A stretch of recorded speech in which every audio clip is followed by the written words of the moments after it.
Para iniciar la examinación en el área de otorrinolaringología, como ustedes ven, nosotros tenemos que colocar al paciente sentado. La primera parte el primer órgano a examinar se llama el oído. Hacemos la otoscopía. Después realizamos una examinación de la nariz que se llama rinoscopía. Pasamos por última parte al área de la boca, revisando toda la parte de la faringe que se llama faringoscopía. Terminamos luego de la examinación con la palpación de lo que es la parte de la articulación temporomandibular y también la palpación a nivel del área del cuello. Para hacer la otoscopía, lo que nosotros vamos a utilizar es el otoscopio. Existen varios tipos y varios otoscopios dependiendo de la marca. El básico sirve con sistema de pilas recargables. Puede tener una luz cálida o una luz blanca. Tiene también una lupa en la cual es movible y podemos hacer procedimientos menores como por ejemplo resección o remoción de cuerpos extraños. Hoy en día, en la actualidad, tenemos también un sistema de cámaras en el cual nosotros guiamos y hacemos nuestra examinación con endoscopios. Este pequeño se llama otoendoscopio y nos permite ver en una imagen mucho más grande el oído por dentro. Antes de iniciar la otoscopía, la primera cosa que debemos hacer es fijarnos en la parte externa del pabellón auricular. Uno de los errores más importantes es introducir directamente el otoscopio sin fijarnos en la parte externa, sobre todo en el pabellón. Como nosotros vemos en este diseño, el oído se divide en tres partes: un oído externo, un oído medio y un oído interno. El oído externo tiene en su tercio externo cartílago y es la parte móvil. Y es importante porque si nosotros caemos en cuenta, el conducto auditivo nunca es horizontal, siempre está angulado. Por esa razón, cuando nosotros vamos a hacer la otoscopía, tenemos que traccionar para arriba el pabellón auricular en el caso de adultos, para horizontalizar mi conducto, y en el caso de los niños, traccionar para abajo para igual horizontalizar nuestro conducto. Para iniciar la otoscopía, lo primero que tenemos que hacer es escoger el cono o el otoscopio. Existen varios tamaños dependiendo del paciente. Tenemos unos más pequeños que son pediátricos y unos más anchos que son adultos. Vamos a fijar el otoscopio o el conito, ¿sí? Nos cercioramos que la luz esté bien, nos acercamos al paciente, nos ponemos en posición cómoda, traccionamos el pabellón auricular para horizontalizar el conducto del paciente, pongo mi punto de fijación en la cara del paciente y coloco mi otoscopio en esta área que se llama tragus. Me acerco al paciente y recién ahí, cuando he fijado mi mirada, introduzco el otoscopio y hago una rotación de 360 grados para poder observar completamente mi membrana timpánica y así sea una otoscopía perfecta. En el caso de pacientes pediátricos, escogemos un cono pequeño, ¿sí? Nuevamente, cercioramos que tenemos la luz, nos colocamos en posición fija, pero en el caso de niños tenemos que traccionar nuestro pabellón auricular para abajo intentando horizontalizar el conducto. La misma técnica, colocamos mi otoscopio en el tragus, me acerco y con cuidado hago este movimiento.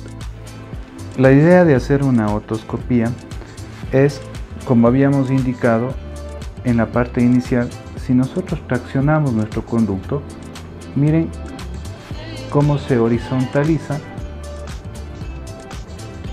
la parte externa del conducto auditivo externo. Una vez que nosotros traccionamos y tenemos horizontalizado, introducimos nuestro otoscopio, fijamos nuestra visión en la membrana timpánica. Nosotros tenemos que revisar que se tenga que ver los 360 grados de la membrana timpánica, indicando que la parte anterior o el reflejo anterior se llama cono luminoso, que nos está diciendo que el oído del paciente se encuentra permeable. Existen también técnicas en las cuales nos han enseñado que el otoscopio lo podemos girar de esta forma. Al hacer la técnica de tracción, yo ya estoy cruzando mi mano y ya tengo menos espacio para poder acercarme al paciente. Por esa razón, se recomienda hacer esta técnica: traccionar la oreja del pabellón auricular para arriba. Mi punto de apoyo en la cara del paciente tiene una razón, porque si el paciente se mueve, yo voy a estar seguro de que no voy a causar daño en la parte media del conducto auditivo. La rinoscopía es la siguiente parte de la examinación de la otorrinolaringología. Sirve para hacer nuestra revisión de la parte interna de la nariz, donde nosotros vamos a poder hacer un diagnóstico de problemas septales, problemas alérgicos o problemas infecciosos dentro de la cavidad nasal. Para hacer la rinoscopía necesitamos dos cosas interesantes e importantes. La primera es siempre tener una luz para poder hacer nuestra rinoscopía. Esta luz las conocemos como una luz frontal o un frontoluz, que nos colocamos en la cabeza del paciente, en la cabeza del médico que está yendo a examinar. Vemos que tenga una luz en el cual nosotros podamos examinar la cavidad nasal. La segunda parte que necesitamos para la realización de la otoscopía son los rinoscopios. Este instrumental viene de dos tamaños, para pacientes adultos y para pacientes pediátricos. Eso me va a ayudar a hacer una examinación en la parte de la nariz del paciente. Si es que nosotros no contamos con tecnología como son las luz frontales o el frontoluz, nos sirve muchísimo el otoscopio. Colocamos un cono ancho y nosotros vamos a hacer una rinoscopía basándonos en esta posición del paciente. Hoy en día también contamos con la tecnología con el uso de las cámaras que se llaman endoscopios, el cual nos permite hacer una introducción y hacer una endoscopía nasal.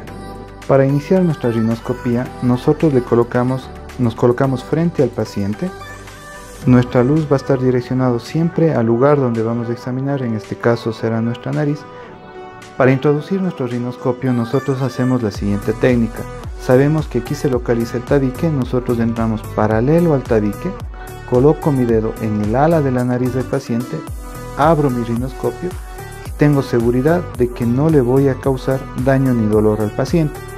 Reviso mi parte interna anterior de mi nariz, ¿sí? Y al terminar la rinoscopía salgo con el rinoscopio sin cerrar completamente, porque sé que en la área del vestíbulo se localizan vellos o pelitos que podría traccionar y generar dolor en el paciente. Para hacer la rinoscopía nosotros debemos entender que la parte que vamos a tener que examinar es la parte anterior de nuestra nariz, a lo que nosotros llamamos rinoscopía anterior. Vamos a poder revisar el tabique en su parte anterior cartilaginosa, podemos revisar el tamaño del cornete inferior y si tenemos suerte y es una nariz permeable, podemos ver el cornete medio en la parte posterior.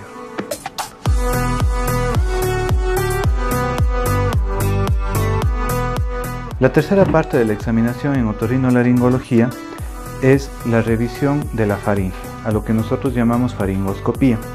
Para la faringoscopía necesitamos dos instrumentales importantes. La primera es siempre tener una luz. Podemos usar nuevamente nuestro otoscopio, ¿sí? Y necesitamos utilizar un bajalenguas o un palito para poder hacer la faringoscopía. Para hacer la faringoscopía nosotros nos colocamos frente al paciente, le colocamos al paciente en una posición cómoda. Siempre hay que tener cuidado de la distancia con el que tenemos que hacer examinación. Debemos acordarnos que el paciente es un paciente enfermo. Nosotros vamos a utilizar la luz, en este caso vamos a hacer la luz del otoscopio y un bajalenguas. Le pedimos al paciente que abra su boca. Primero vamos a revisar la parte lateral o vestíbulo de la boca. Revisamos la dentadura superior del paciente, ¿sí? Revisamos la parte superior de la cavidad bucal. Le pedimos al paciente que levante su lengua, revisamos piso de la boca y recién ahí nosotros vamos a revisar la orofaringe con sus estructuras que es úvula, amígdalas palatinas y pared posterior de la faringe. El error fundamental en hacer la faringoscopía es el siguiente. Siempre pedimos al paciente que abra su boca, saque su lengua, ¿sí?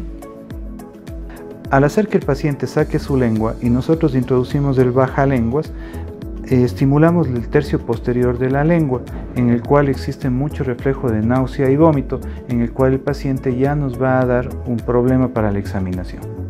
Para terminar con la examinación básica de otorrinolaringología vamos a hacer palpación de la articulación temporomandibular y la región cervical. Le pedimos al paciente que se separe de la silla, que se siente en posición recta, nos colocamos frente al paciente. Nuestros dos dedos vamos a colocar en la área anterior al tragus, tanto en el lado derecho como en el lado izquierdo.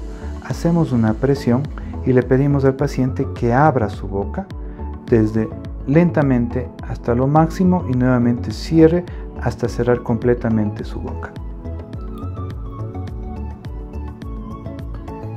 Con esta maniobra nosotros podemos ver el tipo de mordida y vemos movilidad de la articulación, debido a que muchos de los procesos de otalgia o dolor del oído no son tanto de problemas internos del oído, sino más bien de inflamación de la articulación.